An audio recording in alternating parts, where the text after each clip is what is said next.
Got it.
Good morning, ladies and gentlemen. Welcome to this joint meeting between the City of Dawsonville, City Council and Mayor, and the Dawson County Board of Commissioners. Appreciate your being with us today. Appreciate those that are online with us. I will remind everyone, commissioners and council members, as well as council up here, that if you speak, please have your mic on so that the people can hear you. Okay, if you'll do that for us, that would be great. We will start out with a county commissioner roll call and then turn it over to the city for their roll call. District 1. Here. District 2. Here. District 3. Here. District 4. Here. And I'm the chairman and I'm here, so all of our commission members are here. Mr. Mayor. Thank you, sir. I want to call the city council portion of the meeting together, and I want to do our roll call. Councilmember Tolson, Councilmember Walden, Councilmember French, Councilmember Phillips, City Attorney Dana Miles, City Clerk Beverly Bannister. Here. And I'm Mike Eason. We are now in effect. Thank you, sir. If everyone would please stand for a brief invocation and pledge, please. If you would all please bow your heads.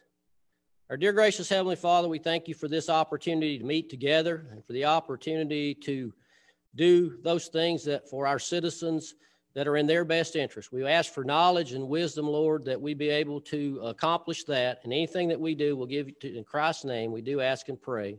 Amen. I pledge allegiance to the flag of the United States of America and to the republic for which it stands, one nation, under God, indivisible, with liberty and justice for all. You may be seated. Are there any announcements? Any announcements from the council or the mayor's office or anyone from the commissioners? Any announcements? Well, I want to let everybody know that following this meeting, we will adjourn and reconvene our meeting at City Hall to do a little bit of business, and then we will adjourn. Okay. Any other announcements? Okay. Next, we'll move on to the approval of the agenda. Commissioners, I do not have any changes to the agenda. Do I have a motion from the Board of Commissioners for approval of the agenda? Motion by Commissioner Fawcett. Second. Seconded by Commissioner Satterfield. Discussion. Hearing none, please vote by show of hand. Let the record show that the Board of Commissioners has approved the agenda. Mayor. Thank you, Mr. Chairman. Council members, we have an agenda before us, item number G on your agenda list. If you could, if we have no changes to make, we would like to motion to approve the agenda as submitted. Okay, motion by Councilmember Tolson, second by Councilmember Walden. Any discussion? All in favor signify by your vote with your hands. Opposed, and it's a unanimous approval of the agenda as submitted. Thank you, sir. Next, we'll move on into public comment. We've had one person to sign up for public comment in this segment, and that is Mr. Hugh Stowers. Mr. Stowers, please come on up. Thank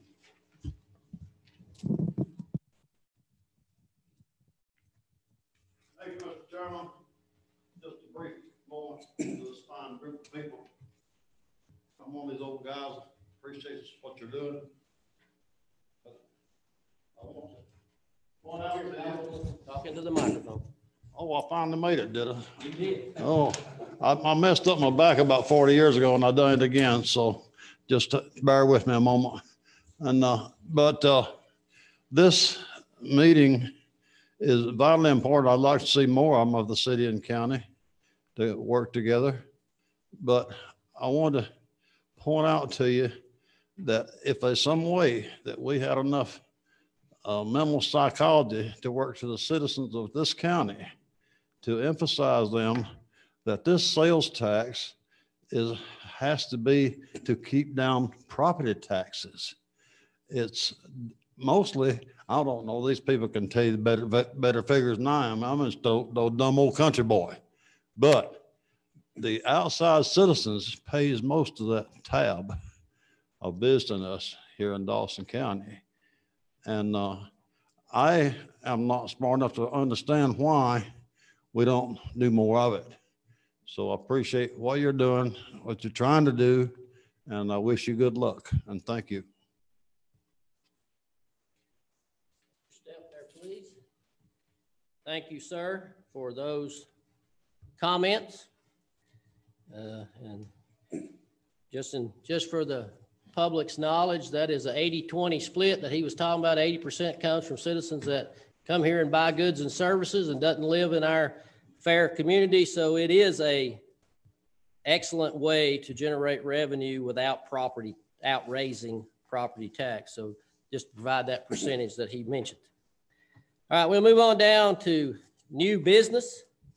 And this will be a discussion format, obviously, here between the City Council and the Mayor and the Board of Commissioners. This is the special purpose local option sales tax. This is SPLOST 7. Just a little bit of information. SPLOST 6 will expire in June the 30th of 2021. SPLOST 7, if approved by the voters, would begin July 1, 2021. Proposed SPLOST is a $60 million 6-year SPLOST. The current split, which is something we will discuss between the city and the county and SPLOST 6, is 85-15 percentage-wise. We'll be talking about the things on the list for the city and the county here in just a few minutes. But first off, I want to turn to council and give both of them an opportunity, if they so desire, to discuss the timeline that we need to stay with to have this as an election referendum on March the 16th, 2021. So Sam, if you would kind of discuss the timeline. Thank you, Mr. Chairman. So in order to continue this tax without a gap, we are targeting the March 16, 2021 election. If we do not get it on that election, there will be a gap. So we do need to make that. We do have a fair amount of time if we push it to the limit. Early February is really when we need to get the call of the election out, and we would have to have the IGA and all resolutions approved on or around February 1st for that purpose. However, we are recommending trying to get all this, arranged by the end of 2020, so we don't have to all have meetings during the holiday season and worry about it in the coming year. So the timeline looks something like this. The parties approve their IGA either today or at an upcoming meeting in November or early December.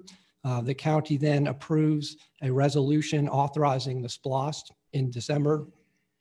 We send that to the Board of Elections, which approves its own resolution sometime in December or if necessary in January. And then we publish the call of election. Again, I'd like to publish that by the end of 2020, but we can wait until early February. So those are the basic steps. Mr. Miles, anything to add? No, sir. Thank you very much. Does the council or commission have any questions for either council? In reference to the timeline. Mr. Mayor, you got anything to add there? All right, following the agenda, item A, allocation of tax proceeds. Currently, the SPLOST 6 is an 85-15 split. We're looking at, this is SPLOST 7. So entertain any discussion from either the commission or the council in reference to that.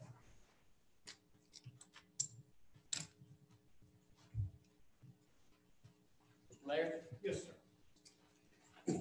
I want to let everybody know that we've had a joint meeting with the county with individual reps from the county board of commissioners as well as city council. The city has also met with some public safety entities, the fire department, Fire Chief Thompson, Sheriff Johnson, and we understand the needs there, and we want to work with the county to try to accomplish that. There are a lot of things that we could probably do with our SPLOST process proceeds that would probably enhance some of the services that are not currently available to city residents or county residents. And what we want to do is try to work together with the county board of commissioners to come up with a solution that a number that will work for everybody. And we expect to have additional meetings. I think Chairman Thurman and I talked about a possible next meeting to discuss this in early December 2nd, I think was a Wednesday. Between now and then, after today, I think we'll be able to have some joint meetings individually and discuss some issues and concerns we all have. The city, it's very important the city to have SPLOST, because as everybody knows, we do not have a sales tax, a property tax. All property taxes collected in the city go to the county for their use. And we want to continue that. We want to continue not to have a property tax for the city. So the SPLOST is extremely important to us, as well as our public safety for our community. So we want to continue to work together. I think we had a decent meeting yesterday. We'll continue to have more meetings, I hope, and we'll come up with some resolution by the December 2nd if we don't do it today. So that's just want to say that. Thank you, sir. Any comments from the commission or the council in reference to item A, allocation of tax proceeds?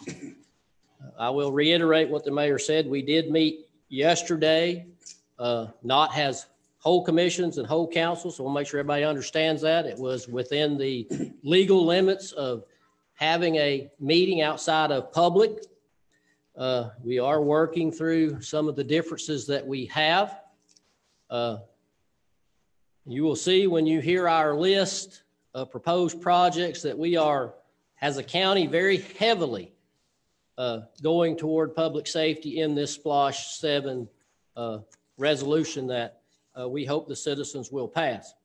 Little information in reference to that between our emergency services and our sheriff's department.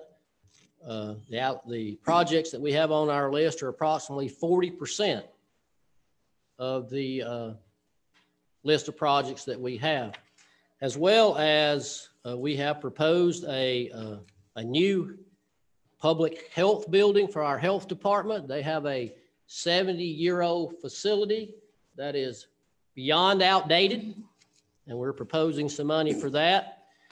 And for the general public's knowledge, Public Works is also a public safety entity recognized nationally as well. So if you add all that together, we're over 60%. The county's list, as you will see and hear in a few minutes, is over 60% towards public safety and public health for the benefit of our citizens that live in Dawson County and in the city of Dawsonville. Does anyone else have anything they would like to say in reference to the allocation of tax proceeds?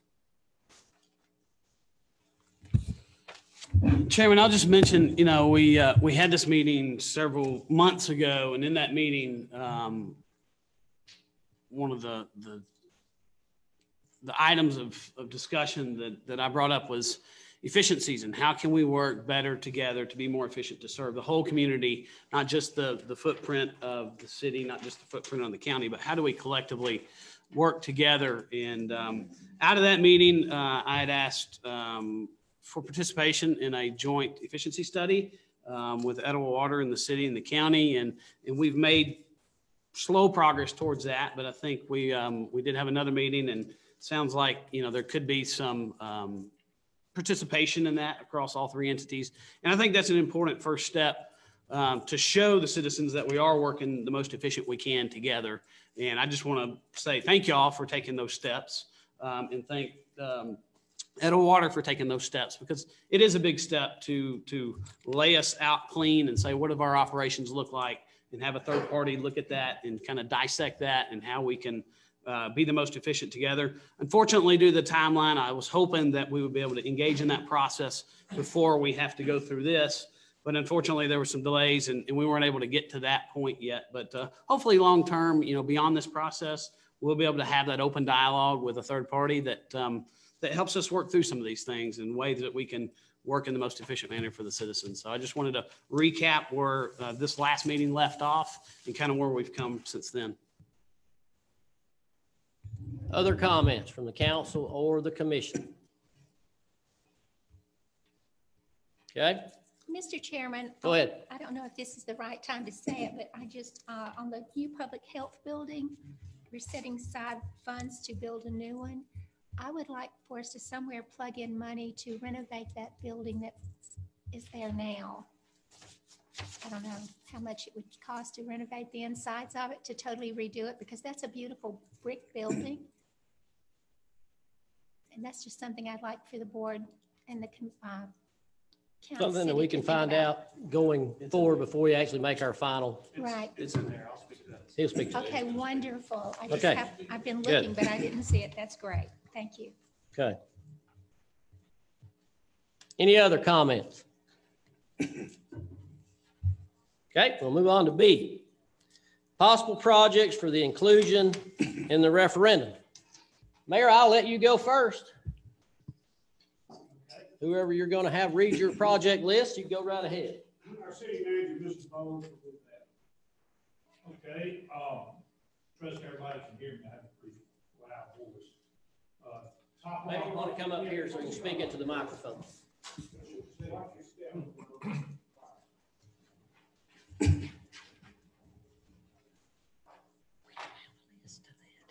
Good morning. Our list starts off with roads, street, bridges, and sidewalks, a number of deep patch repairs, milling and repaving of a variety of roads, some existing maintenance repairs, some sidewalk improvements, 3.3 million.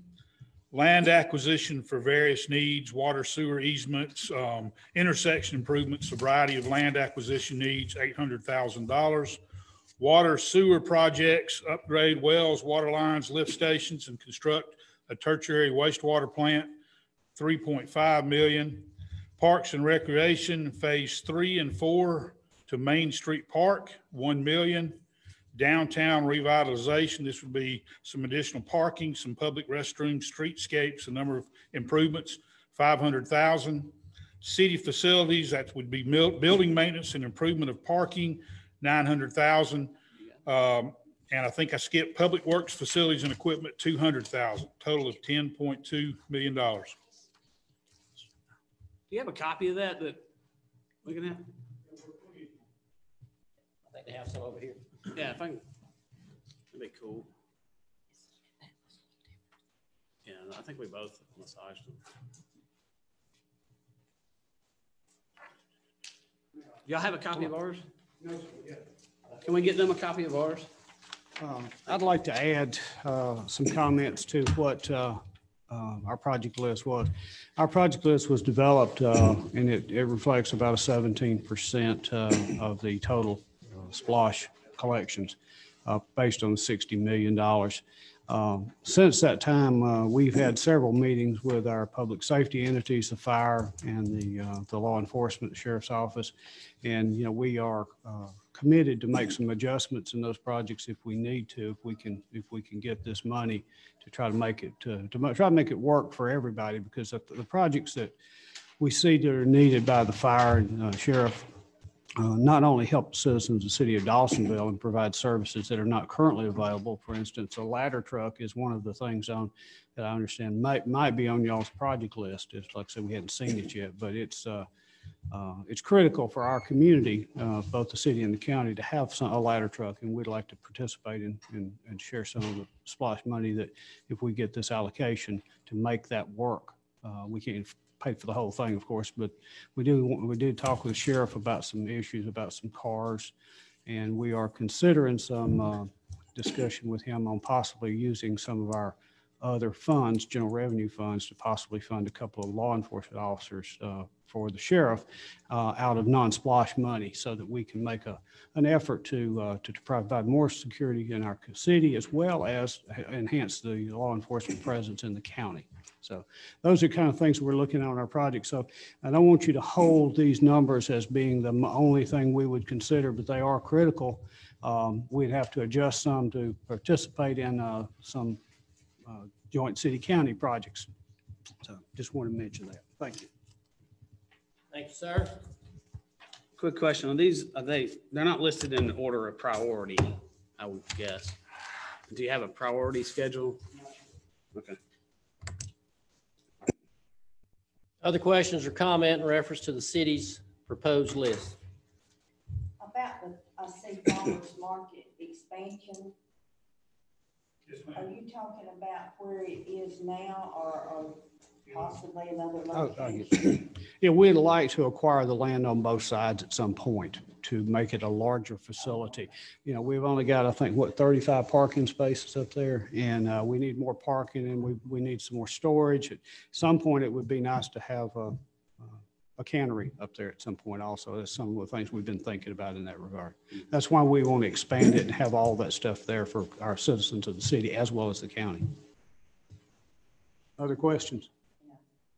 And the fairgrounds. Well, we've been. I love that. Well, we would like to have the fairgrounds. We'd like to have a fair, we'd love to have it at Main Street Park, but we're concerned about the damage the equipment would do to the park.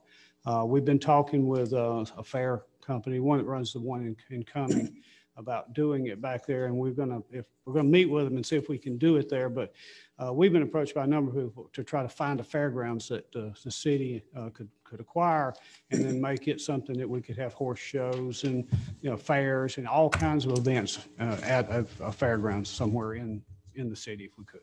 That's what the fairgrounds about. Questions? Does the road street, does that get all of your roads up to the level of completely redone? Pretty close. We were trying to, as many people might not realize, most of these roads were adopted by the city during the recession and were never finalized. Many of them have just got the subsurface on and very poor construction, and we need to upgrade those. We were hoping for the T-Splosh for that, but it didn't work. So we have got to do something for our subdivision. Some of them got potholes. We try to fix them as quick as we can. They're in pretty bad shape, and this would do a great deal for us in getting that done. But that would get you 100% what you want. I mean, that gets you, and plus you got the allocation of those individual subdivisions where you collected money from them per lot to go towards, like I know all these. Well, that was way back, and it wasn't very much back then. Yeah. That's all gone, and we didn't see that in our administration. Okay, so it's been spent. At least you know where it's hidden. When I was just thinking some of that, like Rain Hill and some of those, seems like they had to pay. You got Rain Hill on here, but it seems like they paid per lot or something, which was done a while back in order to help, because Yeah, that's. The developers went yeah, belly up or something. right. Okay. Okay, anything else while I'm standing here before I cross over all these wires to get out? Yeah. The only other thing, we've got some funding. We'll get, did we get them a copy of No, I it? haven't Okay. seen it. One of the things that I think that is interesting is if we can both figure out a way to make investments into downstream revenues from, because Lost and Splosh, the things that fund us, are derived from businesses. We're potentially looking at allocating $2 million to the Development Authority for an expansion of a industrial park. I would be, just from a conversations perspective, I like the idea of the downtown revitalization. We've worked on that for 100 years, it seems like, and there's plans on shelves, and I know there's GDOT issues and things like that. So I think that can help generate some. Is there any other allocations you guys would look at maybe jointly that we could go in together on developing things even inside the footprints of the city limit to generate maybe some of a light industrial or something like that? Because you got some space that would be open for that. And I believe that the Development Authority identified some of the areas that you have. The County Development Authority identified some of the areas that lay within your footprint that it's not the goal of government to do these things, but it can be the goal of government to do private partnerships to help get these things seeded. So I'm just curious if there have been any talk about Well, that. we've talked with them a little bit. The airport's probably the biggest one. Yeah. And getting an industrial park or something up in that area. We're working with DOT and the Elliott family and trying to work something now. Had some meetings with DOT on that. We also met with DOT recently on the bypass, trying to get trucks out of downtown so we can actually try to get downtown developed. The problem with downtown right now is we have almost 800 18-wheelers an hour come through the downtown business district. 800 an hour? Yes, sir. I know 100 every hour, 100 18-wheelers an hour, sorry. But you can sit in the city hall and count them. Yeah, sure. 100 an hour. That doesn't count cement trucks, dump trucks, box trucks, people pulling low boys. It's amazing how bad the traffic is out there. And, if we can get something done with DOT on a timeline based other than the 2028 projection, and we are working towards that with them. State Representative Kevin Tanner has been very aggressive in helping us try to move that thing forward. And if we can get that done, that will give us a different perspective on downtown, because they would probably move Highway 9 and Highway 53 out of downtown, make those city streets so we could actually control those and have some development there, have some places that people want to come and walk and shop. Yeah. But right now, you can't get across the street to walk and shop. Yeah. Well, I guess that's my question is it seems like, and mainly from you wanted to get the bypass done before we did any of this downtown stuff. No, we want to do some downtown stuff. That's one of our land acquisitions. We got some streets and stuff that are not open now. We want to try to look at doing that, move some of the businesses and put some opportunities for businesses to develop off of Main Street on land that we own or off land we own, and try to make it more viable to try to get something that will create some businesses in our downtown area. You can't cross the 53 and 9, but you might walk on Academy. Yeah. No, and I guess Caleb and I have had some conversations. The catch-22, it's the same thing that we dealt with, especially from y'all's perspective when it comes to impact fees. We're able to do those and keep them high as we can on residential, but lower them some on commercial to try to attract the commercial. And we all know that the cost to deliver services to a residential cost us money versus the businesses generate money. So I'm encouraged to see that you're allocating funds that would help do something to encourage revenue increases, not just consumption by residential development. That's correct. And as far as the impact fees, we looked at them and we don't have enough revenue sources or actions that we provide that we can fund or would make it worthwhile to do it. Because we do tap fees on water and sewer, which is an impact fee. The other things we could do on is the park, and there's not much we need to do at the park on impact fees. And then public safety is not something that we could do. We'd love to do it, but we can't because we don't have that service. So can you not do impact fee? I mean, you got $1 million for parks right here, and then 3.5 for water project. These don't fit on. It wouldn't generate hardly any money over the first 2 or 3 years. At first, I think they said the first 2 years would probably pay for the study to have it done. So after the third year, we may not have any more development. I mean, we've got a lot of houses being Yeah. built now, and we just don't know what's going to happen with that. So the impact fees were not an issue that we could make financially viable for the city. Yeah. It creates an environment where it's easier for somebody to develop within the city residentially. And I completely get the perspective of you don't want to have those as a roadblock to commercial. And I wish there was a way you could do them on residential and not commercial, because commercial generates revenue.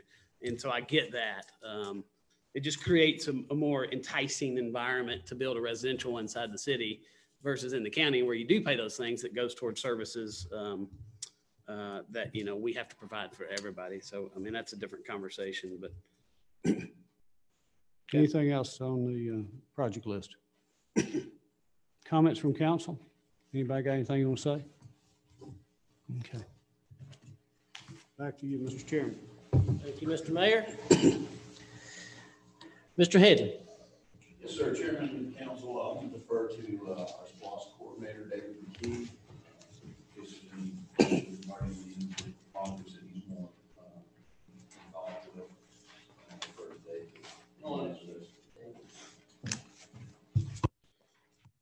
Thank you, Mr. Chairman, Commissioners. I will go through our list, and I'm sitting over there, and I know now why when we were growing up, our teachers didn't pass handouts out until she was done, because everybody quits listening to what you're saying, and they're reading rapidly through the list. But the list you should have, to make sure that we got the correct list that I'll be going through, it should say edited on the top line. That's our edited version. I think we have all discussed it, but I will make sure that for the public's knowledge, our original list was edited down from roughly $76 million to what you see before you here. So we have lost a number of projects and cutting those projects down. So I'll go through this list. It's broken down into various different departments or services, if you will. But first is IT, and that's we've got listed various IT infrastructures improvements at $1.5 million. That's servers, storage space, offsite. With what we're dealing with now, I think we all would agree that is very vital in having that backbone. So that's number one.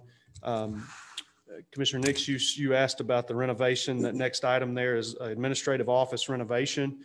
We've allocated $200,000 in renovation of existing office buildings, and the discussion here is that will allow us some monies to renovate that building.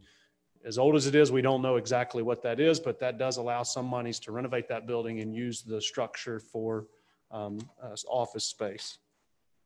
And what other buildings? Any more? Primarily, that was the discussion there was for that building. But it's the way we've listed it, Commissioner, it could be used for elections. That was also in discussion. Elections office was one of the structures that was removed. They had wanted a new building. It's my understanding, Mr. Headley might speak of this, we have actually accommodated some additional room there for them at the existing election office. Yeah. Family Connection is still there, isn't it? Family Connection is still.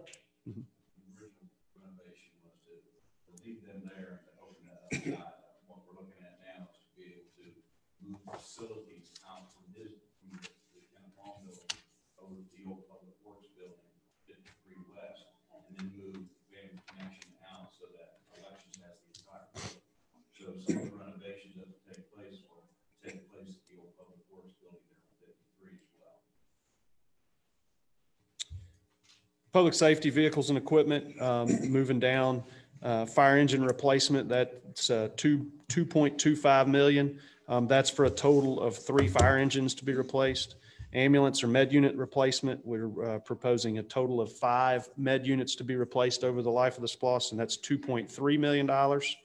A ladder truck and equipment. Let me back up just a second. Each of those apparatus that we just spoke up would be the apparatus and the equipment. So it's a turnkey, it's ready to operate. The new ladder truck and equipment, $1,700,500. Replacement for fire stations. So this will be fire station replacement. These are existing fire stations. This could be upgrades to an existing fire station or complete renovation. Some of these would most likely be renovation, $3 million. Training burn building replacement. That's replace our existing burn building. Yes, we do have a burn building, but it's like anything else that has a life expectancy. So this would be replacing that burn building and training facility there. Emergency operations, E911, the Emergency Operations Center, construction of a new EOC and 911 center. You will recall this is significantly, oh, never mind. I'm sorry. That's the next line down. I'm getting ahead of myself. $5,500,000 for the EOC and Emergency Operations Center and E911 Center. The emergency communications system, that is a new emergency radio system. It's called a Motorola Turbo Connect. It's a VHF system. You will recall when we met in June, that number was a little over $6 million for an 800 megahertz system. We have since done a whole lot of research, and that 800 megahertz system will not supply what we need in mountainous terrain. It works great in flatter lands, flatter terrains for Forsyth County, Gwinnett. It does work great there, but we will lose a whole lot of reception in the mountains. We all know that's not going to work for Dawson County. So Lumpkin, White, there are a number of counties that use this Motorola Turbo Connect system, and it works very well. So we were able to make that down to $3 million or get that project down to $3 million. Sheriff Services, the new roof on the Law Enforcement Center, courthouse security upgrades. The Law Enforcement Center was $300,000. Courthouse security upgrades was $500,000. Sheriff vehicles and equipment, that's the rolling stock, just like what we have in our current SPLOST at $1,500,000. Public Works, same thing as Sheriff vehicles and equipment. Public Works vehicles and equipment, that's our rolling stock, our heavy equipment at $2 million. County roads and culvert projects, and this is our existing asset improvement and road improvement projects at $15 million. We've listed as county administration, but that's our fleet facility. That's vehicle and equipment replacement. That's new vehicles. So that's everything that's essentially outside of Public Works, all the rolling stock that we have outside of Public Works and the Sheriff's Office. And then a new fueling center at $600,000, and that's being proposed down in the 400 corridor. So we're not coming all the way up to 400 or fueling at private facilities. So that's a new fueling center at $600,000. Parks and Recreation, it's broke down into three main improvements here: Veterans Park, playground replacement, the football field, and the multi-use field there is artificial turf in both of those. Playground replacement, $450,000, $700,000 for artificial turf for the football field, and then $800,000 for the multi-use. Rock Creek Park, playground replacement, and then an addition of a new smaller playground at Rock Creek Park. Again, playground replacement is $450,000. The new playground was $325,000. Moving down, the special needs baseball, softball field at $400,000. Essentially, we're looking at like the Field of Dreams that Forsyth County has. I think it's called the Field of Dreams. Very similar to that, but that's a special needs field for special needs, and that's $400,000. Asphalt parking and trail replacement, $850,000. Again, that's at Rock Creek. War Hill Park, shifting down to War Hill Park, is a new playground at $300,000. Replacement of the fishing pier, $200,000, and then primitive hiking trails at $200,000. We also spoke briefly a minute ago about the public health. The new public health facility, that's $2 million. And then lastly is the industrial park expansion, and site improvements at $2 million. Questions for Mr. McKee? You can give me an example of what a $450,000 playground looks like. Yeah, if you go to the park. That's what y'all spent, $450,000? $380,000. Yeah. Yeah, I knew they weren't. I just couldn't. This is the equipment, but it's also site improvements. You'll notice the playgrounds, they're spread out. So it would include the site improvements needed to do that. So Y'all's is incredible, by the way. Yeah. Very nice. Other questions? Thanks, Dave.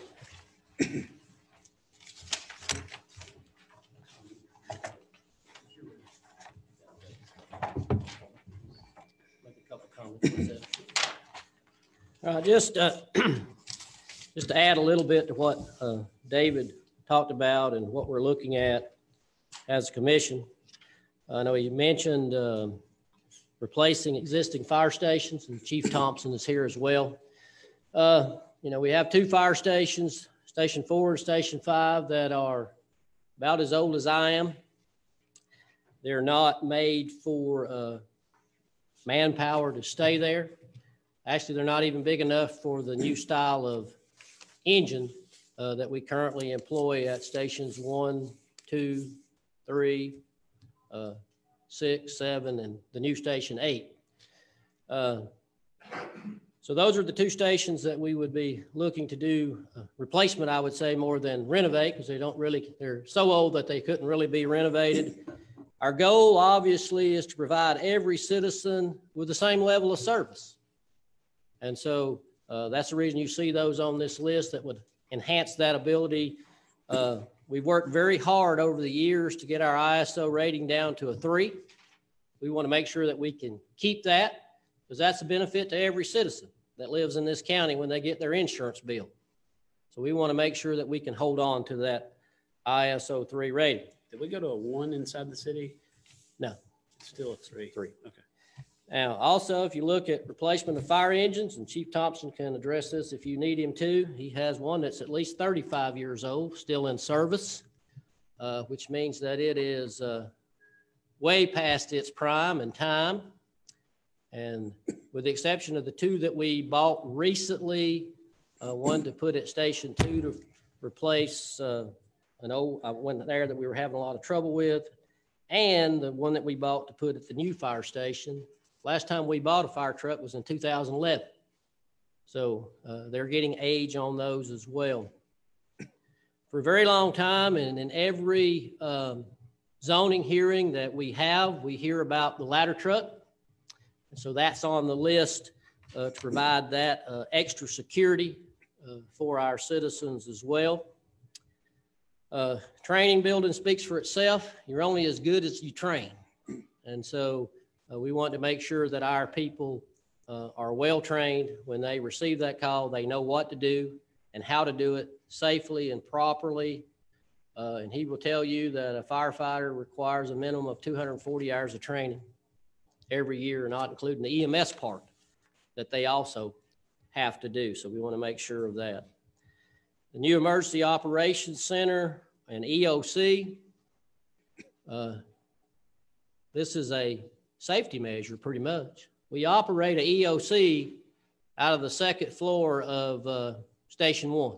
And we have done that for years, which is basically a meeting room that doesn't have the necessary equipment to actually put people in the positions that they need to be in during a true emergency.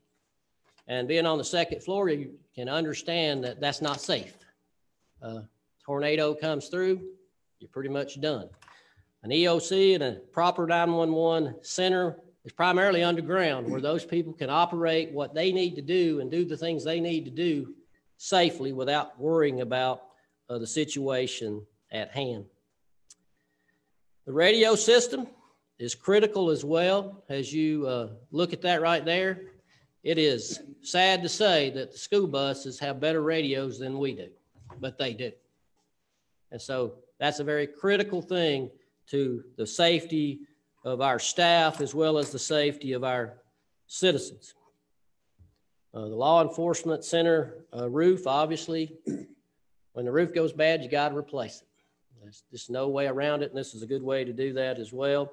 We got to have the vehicles and the security at the courthouse that allows the sheriff's office to do their job right.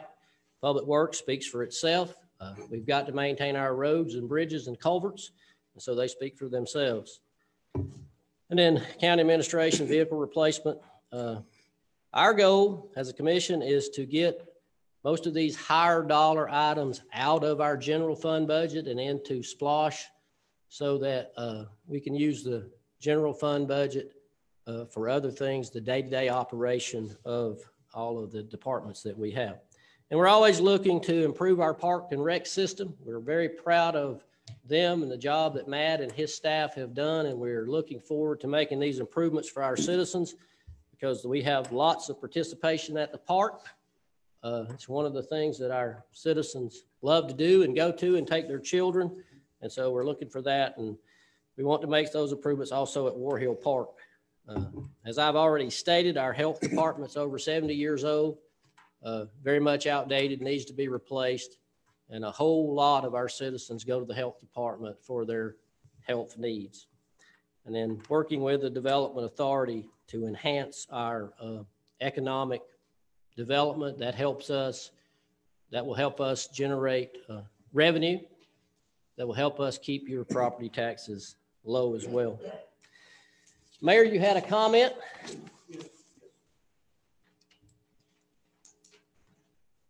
Mr. McKee, is there a priority list for these projects? No. Okay, that's that. We don't have one either, and I wasn't expecting you to have one until we know what we're doing. But it's important to see all the things that are on here, and I think you've got a great number of good projects on here. I think they'll benefit everybody. The fire engines, it's critical. One thing I think the public would like to know is how many fire engines do we have in the county in service? Ballpark? Currently, you have 7. When Fire Station 8 opens, you'll have 8. ISO requires you to have 1 reserve fire truck per 4 engines you have in service. So once Station 8 opens, you will need to have 2 reserve engines. Right. Okay. So that means we'll have 8 and as soon as the next station opens. Correct. That's good. But I just think the public ought to hear that, and so we know what we're trying to do and accomplish with all of this. Because as Chairman Thurman said, the ladder truck's critical. I mean, if anybody remembers the fires at Burke Creek, had we not had two ladder trucks come in from other jurisdictions, we probably would have lost about 15 or 20 houses in there or more, as opposed to having lost 3 and 7 damaged. So that's critical for y'all and for us. And, you know, that's what, when we met with Chief Thompson, he presented to City Council. He talked about all the calls and the things that are going on. I think there's about 4,000 fire and EMS calls a year, and about 1,000 of those are in the city, which is 25%. But everybody needs to understand, maybe they're not all going to city residents. They might be going to county facilities, schools, wrecks on state highways, other county properties. I mean, everyone's not specifically a city call to a city residence or city business, I don't think, unless you can verify that.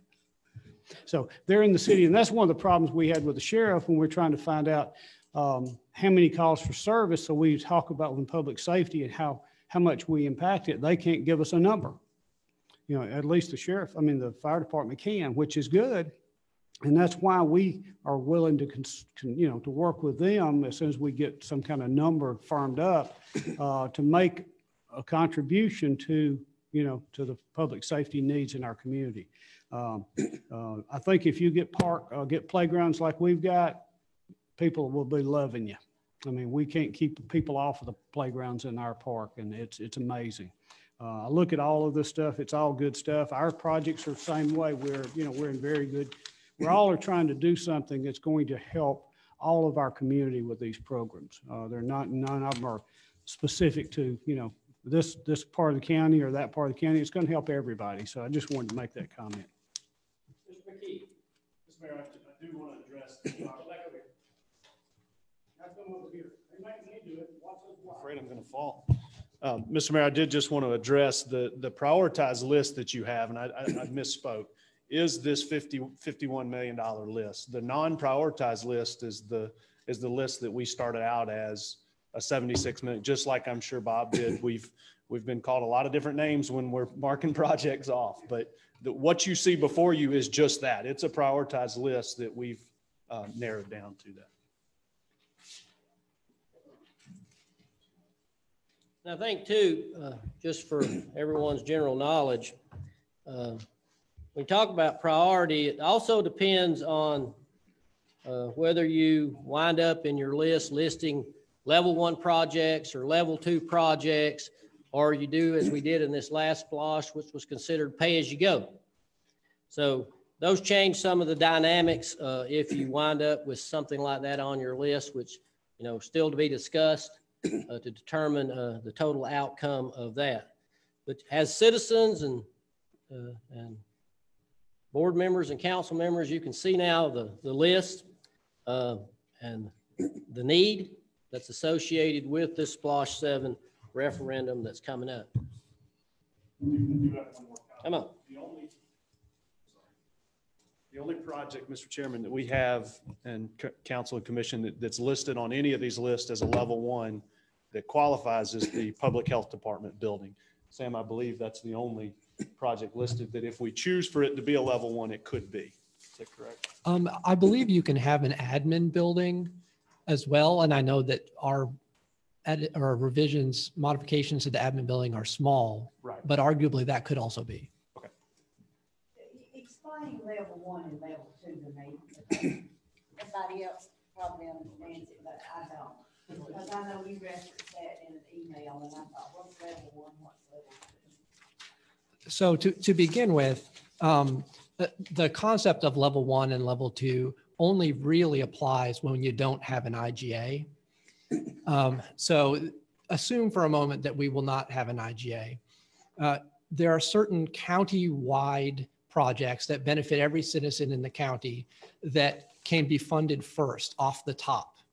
And the level 1 projects there are only 4 that qualify: county courthouse, county admin building, county jail, or health department facility. And you could take the entire 60 million and put it toward a new jail. And that would, because it's a level 1 project, it would all come off the top. We don't really have any huge project like that here. Level 2 projects are, other than the 4 I just listed, countywide projects that benefit everyone in the county. Yeah, if it was situated in a way that likely everyone would benefit from it.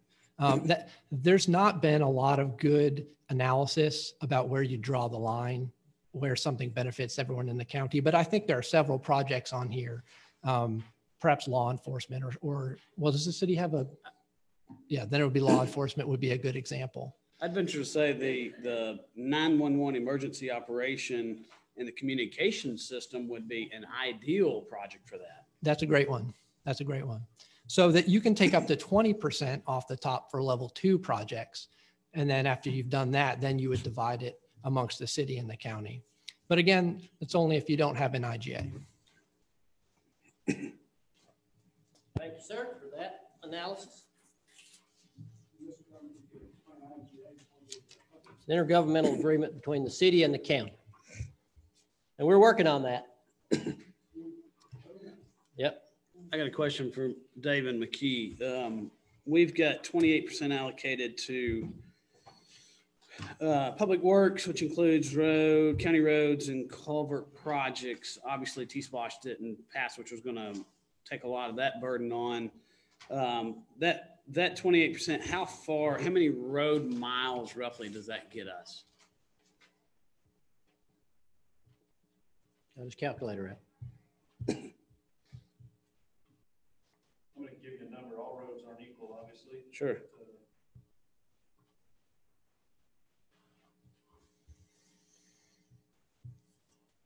Roughly 85. 85 road miles? Yes. And how many miles do we have? 300. Some of that would be dependent, obviously, on whether we're doing it ourselves or we're contracting it out. Yeah. And some of that's culvert projects, so that doesn't get you any road miles. Right. It's just fixing what you already got. So that's approximately 28% of our total road miles, essentially. I mean, just a statistical data point. Yeah, I want to clarify how I got to that number because I get asked that question a lot. If we just go resurface a road, we're looking at $120,000 per center line mile of road. Right. So what I use is roughly $200,000 per center line mile to come up with that number. That allocates some, that will let us do some for culverts, some for full depth reclamation, and some for resurfacing of roads. I think city manager referenced mill and fill or something like that. So it really just gives a round number, $200,000 will capture all that. So that's how I came to that number. And I think that's important to know. I think that's exactly where the city's at too, is 206 per road mile for, that seems to be in line. Yeah. With where you are at. I guess. But that gets 100% of y'all's done, or 95.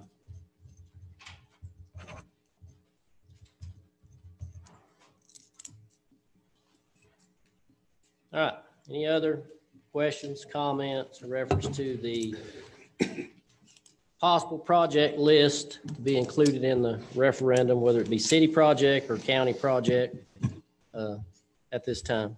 Mr. Chairman, Go ahead. speaking of public safety, I mean, that's our primary responsibility is to protect all citizens, whether they're in the county or city. But I think we're getting hung up on percentages of calls, where they're at, or what.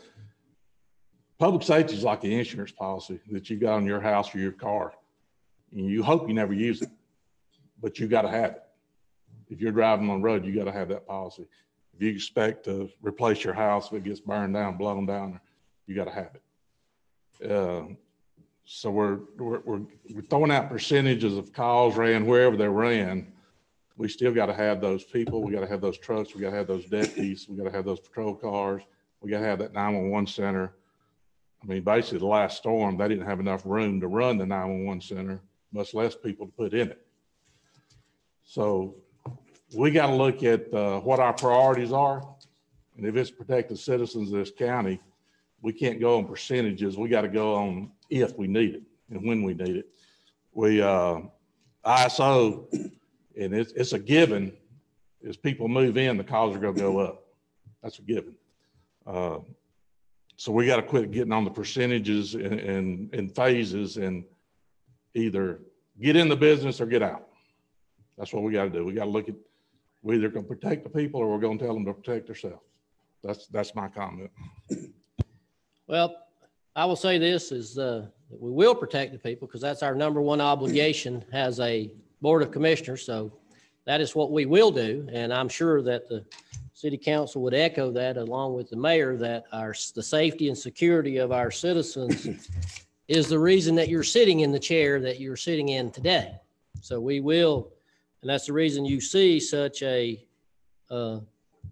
big hit towards public safety in this SPLOST 7, because we are dedicated to making sure that our citizens are safe. And you're absolutely correct. I don't want the fire truck to come to my house ever. I don't want an ambulance to ever come to my house. But if I do need one, I want them to come, as any other citizen would. Anyone who would say different would be speaking with a forked tongue, because you definitely want the security that provides with the sheriff's office and emergency services that are out there. And we want to make sure that they have the right equipment as well as the manpower. And that's what makes SPLOST 7 so vital. It's so vital because of that.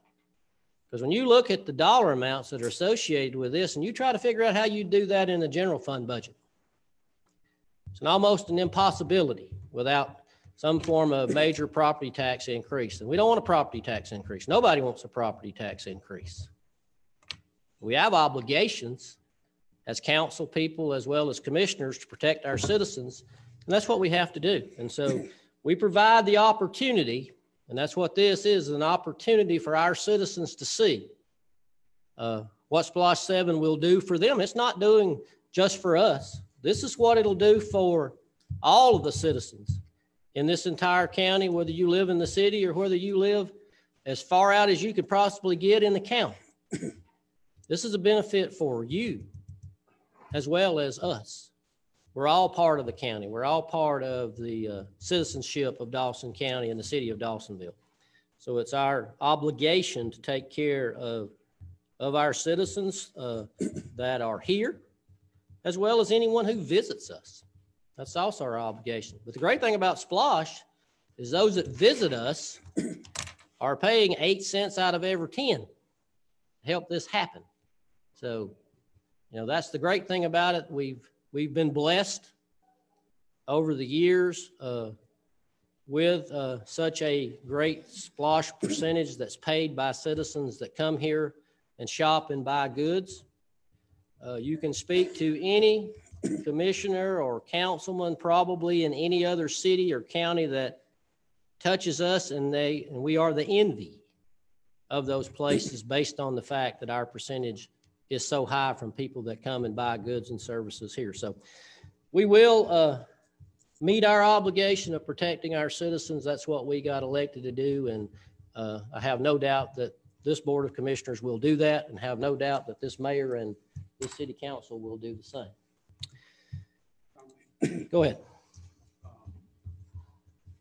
I want everybody to know that we work towards an IGA. That's one of the goals that we have. And Sam, the county attorney, mentioned, if you don't have it, things go in a different manner. And I think the whole purpose of us coming together today is to talk about what we've got. We have just now seen each other's projects. So we've also got an opportunity now to come back together individually as small groups under the quorum requirement and try to negotiate some of these. I don't want to get into discussions and arguments here. I don't want us to be, fussing and feuding here. We don't need to do that because we are united in our purpose is to try to provide services for our community. And statistics and numbers, the only reason I said anything about it is because it was on your sheet. And that's the only reason I talked about it. So wasn't going to bring that up, but when y'all put that on there, I felt that we should at least talk about it a little bit. Again, I agree with Commissioner Satterfield. That's one of the main roles of government is to protect the citizens. And, I've served in law enforcement for 35 to 40 years, and I know what that's all about. I wasn't in a fire. I did put out a couple of fires, but not many. So, but it's something that's critical to our community to have public safety. And we're all for it. And we want to work with y'all to make that happen. Okay. Thanks, sir. Thank you. All right. Any other information or questions, comments, or reference to the possible project list? I will move on to number C, which is consider a SPLOST intergovernmental agreement. I think it's obvious at this point that we're not ready to, that we're still working towards that we're still working on the intergovernmental agreement and the allocation split and those things. And with the city and the county, still working on that. We'll continue to work on that because we do want to get this thing wrapped up as soon as possible. We do not want to be pushed up to the deadline. We want to have this put together where the citizens can see it and have time to understand it and make an educated vote when the time comes in March, on March the 16th. So any comments from council or commission in reference to the intergovernmental agreement?